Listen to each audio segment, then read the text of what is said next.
রাজহাটি গ্রামের শেষ প্রান্তে একটি ছিটেবেড়া ঘরে এক বুড়ি থাকত।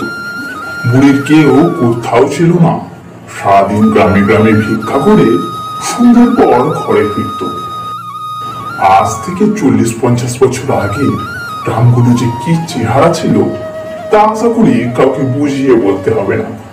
গ্রাম তখন গ্রাম ছিল, গ্রামের বাইরে মাঠ ছিল, বন ছিল, জঙ্গল ছিল, দুর্ভেদ্য অরণ্য ছিল। এই ছিল তখনকার প্রকৃতি। সে যা বুড়ির ঘরের কাছে মস্ত একটি বট গাছ ছিল।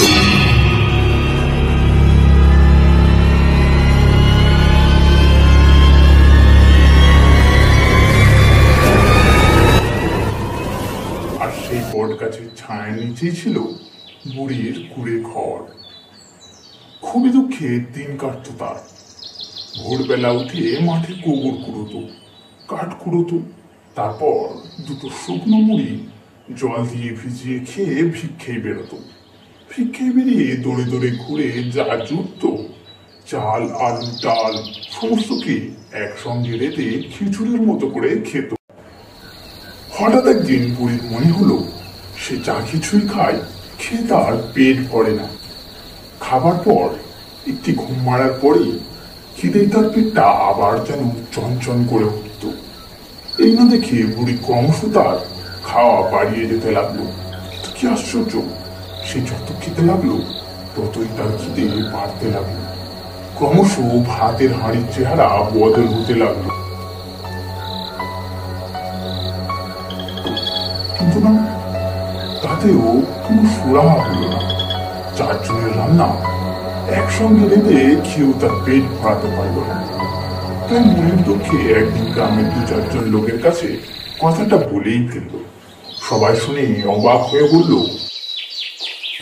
বলো কি, 4 জনের রান্না একজন কেউ পেট ভরাতে পারো না? তার উপর তোমার মতো বুড়ি মানুষ হতেই পারে না। নিরাপদ মাস্টার এই গ্রামেরই পাঠশালায় গুরুমশাই ছিলেন। বললেন, বেশ, দেখো বুড়ি, তুমি কত বড় খাইয়ে। আজ তুমি ভিক্ষেই বেরিও না, আমার ঘরে এসো, আজ তোমার নেমন্তন্ন। বুড়ির তো আর আনন্দ ধরে না। সে রাতে নিরাপদ মাস্টারের বাড়িতে গেল বুড়ি। কিন্তু কি আশ্চর্য, 4 জন কেন, একজন মানুষের খাবারও খেতে পারল না বুড়ি। সামান্য 2-4 গ্রাস মুখে দিতে পেট ভরে গেল তার। নিরাপদ মাস্টার বললেন, আসলে কি জানো, তোমার এবার মতিভ্রম হয়েছে। বয়স কত হলো?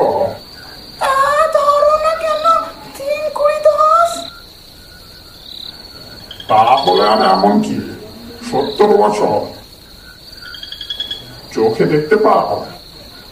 একেবারে কানানো, তবে কখনো ঠাউর হয়, কখনো ঠাউর হয় না।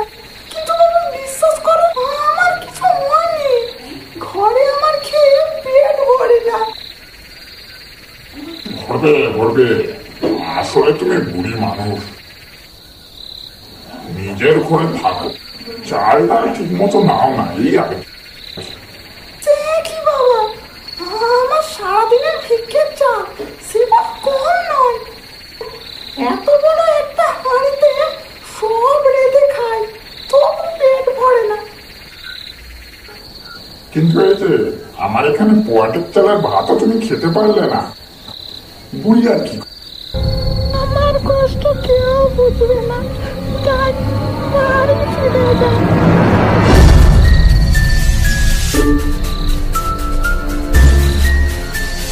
পরের দিন সকালে আবার মাঠে গিয়ে গোবর কুড়িয়ে 2 শুকনো মুড়ি চিবিয়ে আবার ভিক্ষে বেরোলো।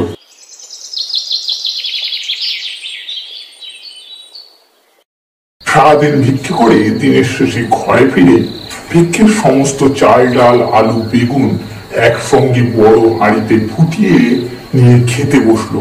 কিন্তু কি আশ্চর্য, 2-1 গ্রাস মুখে দিতে না দিতেই পুড়িয়ে গেল খাবার।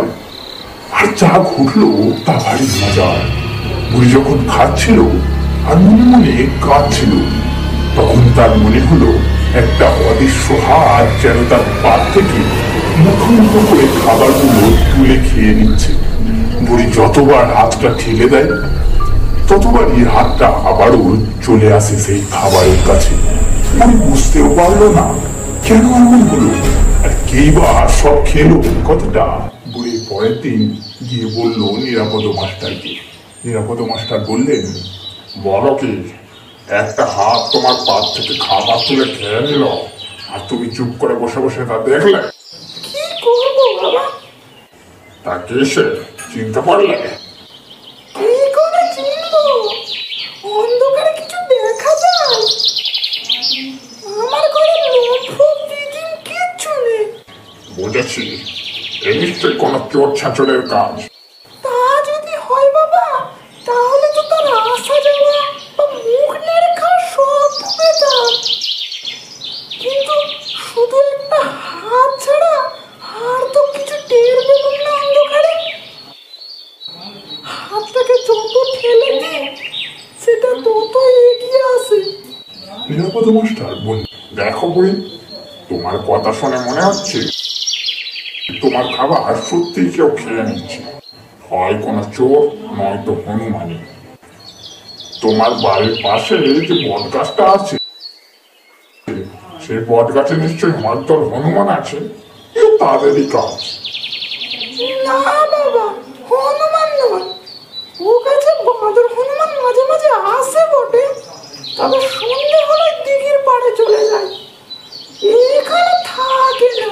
তাছাড়া আমি নিজে হাত দিয়ে ঠেলে দিয়েছি, ও মানুষের হাত। বেশ, তবে তুমি এক কাজ করো, আমার চিমড়েটা নিয়ে যাও, ওটা জেলে রেখে আজ খেতে বসো, দেখো কিভাবে কে আসে। বুড়ি তাই করলো। নিরাপদ মাস্টারের কথা মতো সে রাতে চিমনি লণ্ঠনটা জেলেই খেতে বসলো। কিন্তু কই, কেউ তো এলো না, না কোনো মানুষ না কোনো বাঁদর, এমনকি একটা কুকুরকেও আসতে দেখা গেল না।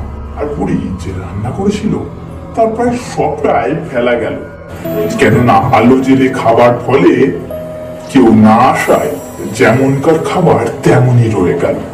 বুড়ি আগে যেমন খেত তেমন খেতেই পেট ভরে গেল তার। সে আর কত, সামান্য দু এক মুঠো। এরপর থেকে বুড়ি রোজই কম করে রাঁধতে লাগলো আর আলো জেলে খেতে লাগলো, ফলে কাউকে আসতে দেখা গেল না। তবে মুশকিল হলো তেলের অভাবে বুড়ি যেদিনই আলো জ্বালতে পারতো না সেদিনই অনুভব করতো একটা অদৃশ্য হাত তার পাত থেকে খাবার তুলে খেয়ে নিচ্ছে। কিন্তু যেদিন আলো জেলে খেত সেদিন কিছুই হতো না।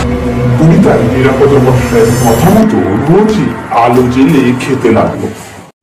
এইভাবে প্রায় দিন 10 কাটবার পর ঘটনা ঘটলো।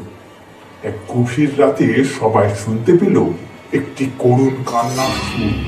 কে যেন এ নিয়ে বিনিয়ে গ্রামের পথে ঘাটে আনাচে কানাচে কেঁদে বেড়াচ্ছে এই কথা বলে।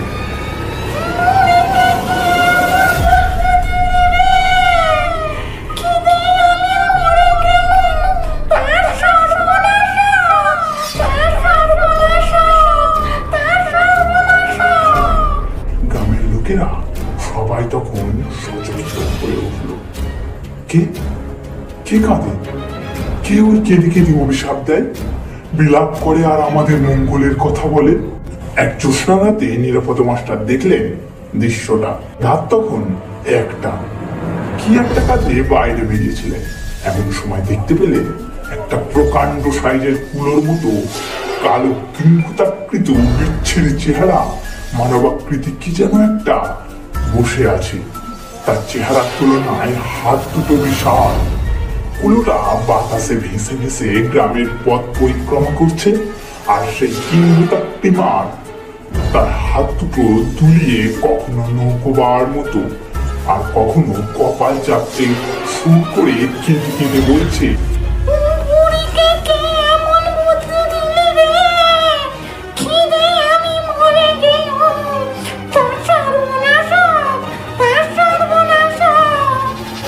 এই দৃশ্য শুধু নিরাপদ মাস্টার নয়, ওই গ্রামের আরো অনেকেই প্রত্যক্ষ করত। তা দেখে অনেকেই অবশ্য বলল, ওর কথা কান দিও না, আসলে ওটা একটা উদ্ভব, তাই ওসব বলে বেড়াচ্ছে। তোমরা তো ওর কোনো ক্ষতি করো না, তবে ভয় কি? শকুনের সাপে গরু মরতে দেখেছো মনাদি? ও যা ইচ্ছা বলো। এইভাবেই আরো 2-3 মাস কেটে যাওয়ার পর এক ঝড়ঝড়ের রাতে বট গাছের একটি ডাল ভেঙে পড়লো বুড়ির কুঁড়ে ঘরের উপর। ঘুমন্ত বুড়ি ঘর চাপা পড়ে মারা গেল। আর বলতে নেই, সে রাত থেকে সেই বিচ্ছিরি চেহারার কিংভূতাকৃমাকার কুলোয় চেপে গ্রামের আনাচে কানাচে ভেসে বেড়াতে দেখা গেল না তাকে। তার সাপ সাপান্তর কান্নাকাটি সবকিছুই থেমে গেল চিরতরে। তবে সেই ঘটনার পর থেকে রাজহাটে গ্রামের লোকেরা আজ পর্যন্ত সন্ধ্যের আলো না জেলে কখনো খেতে বসত না। তো কেমন লাগলো গল্পটা? আশা করছি ভালো লেগেছে। গল্প আমাদের চ্যানেলের নাম কালিনগর স্টোরি ক্রিয়েটর, তার জন্য তোমাদেরকে এই চ্যানেলটিকে সাবস্ক্রাইব করে রাখতে হবে। অবশ্যই বেল আইকনটা অল করে রাখবে, যাতে আমাদের প্রতিটা ভিডিও নোটিফিকেশন সব থেকে প্রথমে তোমাদের কাছে যায়।